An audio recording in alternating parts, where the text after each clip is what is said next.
We're in Kona! 3 years later, for me, obviously it's been a bit longer since Jack was in Kona, but 3 years since the last Kona, which feels actually really surreal. I think partly because of how much has changed in that 3 years.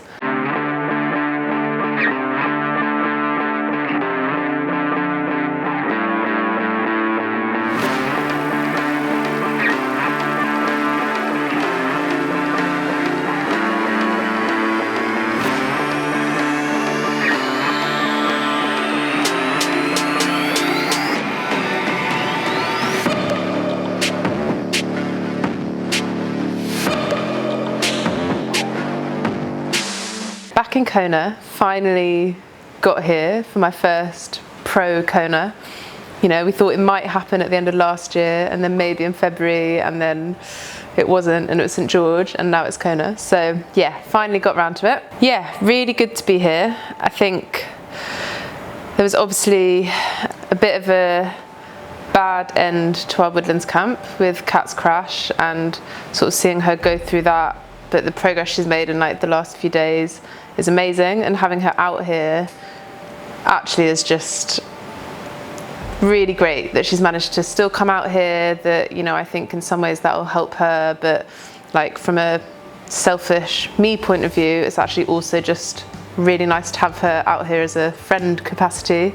I'd obviously much rather she was racing and we were racing together and doing some of that final prep, but still having her out here just at all is brilliant. That obviously sort of wasn't the end of the trip that was ideal, but other than that, end of the training camp, really, really good. Felt in really good shape to get here. Travel was pretty easy on the Wednesday, like it was a really long day. I had to go via Phoenix and then popped over here. And by the time we kind of got here and then had gone and done like supermarket shop and some of the general faffing, we weren't really in bed till like 10 o'clock Hawaii time, which is like 3 o'clock in the morning Texas time, so really long day, but I've had quite an easy couple of days now to get over that. And yeah, just been kind of settling back into sort of Kona island life. So sort of swam down at the pier both mornings.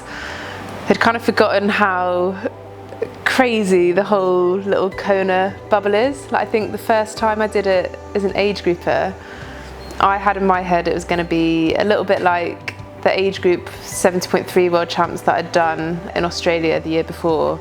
That was like cool and it felt like a big event, but not that ridiculous. And I remember Kona just being on this whole different scale, like the number of people, the fact that there's just always pros wandering around and you're just like spotting people, and there's all this ridiculous kit, and there's just like this whole triathlon bubble. I'd sort of forgotten what that feels like, because we didn't really have that in St. George with how spread out everything was. So yeah, really nice to be back.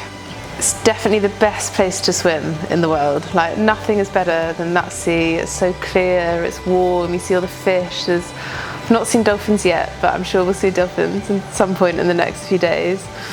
So yeah, the swimming is lovely. Done a bit of a little run and a little bit of a bike as well down the Queen K, and yeah, I think sort of reminding myself a bit of some points of the course and what it's like. And actually the best thing is it feels nice and cool here compared to Texas. So that's probably the most positive thing, feeling that like that heat prep was like more than worth it. And it seems like the sort of weather here, it's been kind of quite overcast both days, which has definitely made it feel a bit cooler. And whilst it's been humid, the kind of actual temperature has felt so much cooler than in Texas. It feels really manageable. So I mean, I say that now, let's see how it feels on race day, but so far so good. And yeah, it's so nice to catch up with so many people. Like, honestly, I'd kind of actually forgotten how many people I know are coming out, so that's amazing.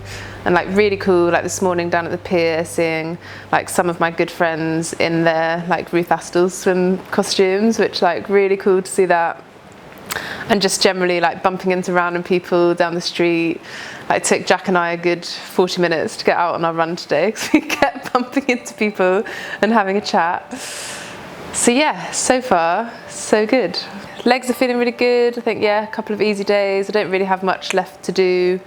I've got like a couple of intervals on the bike tomorrow, a little bit of a run session Sunday, couple of like really short with a bit of intensity sessions before the race, but basically done. So it's mainly now just sort of trying to relax, trying to get into that race mindset, do all the like extra bits of reminding myself where all the aid stations are, looking at like where some of the pro aid stations are and sorting out like what bottles do I want to put in where, like some of that kind of like race admin stuff. I've done all the like media stuff now, so I had some, actually no, that's a lie, I've got breakfast with Bob on Monday, but other than that I did like my Ironman filming the other day, which is just like a bit of interview and a few pictures. Breakfast with Bob on Monday. We're also going to do a few like shoots and video bits for some of my sponsors. I think again, obviously it's been so long since anyone's been on Kona for the race that a lot of them are quite desperate to get hold of, you know, like bike pictures back on the volcano fields and cool stuff like that. Really cool to kind of be here and be in the position where I have sponsors that I'm trying to do that for. I think, you know, thinking back to like 2019, being here as an age grouper, to think that like the next Kona that happened, I'm here, I actually have sponsors that like I can do shoots for. That's not necessarily the position that I thought I'd be in. So that's really cool.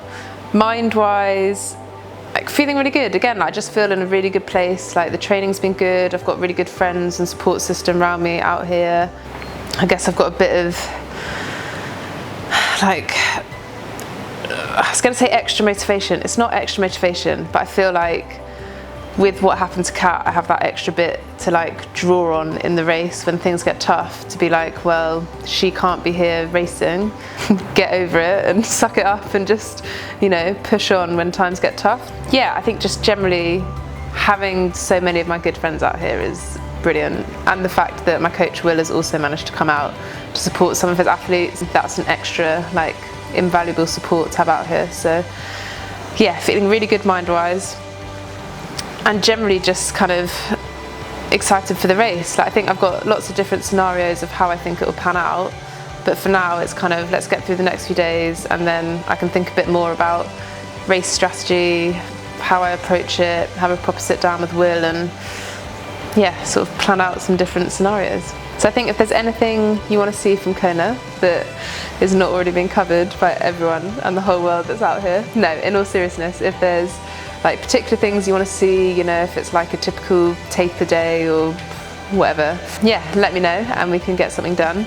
Like Jack and I are actually in the same house, so he can point the camera in my face all the time. Anything in particular you want to see, let us know and we'll see what we can do. So yeah, we've got some hours of taper time over the next few days.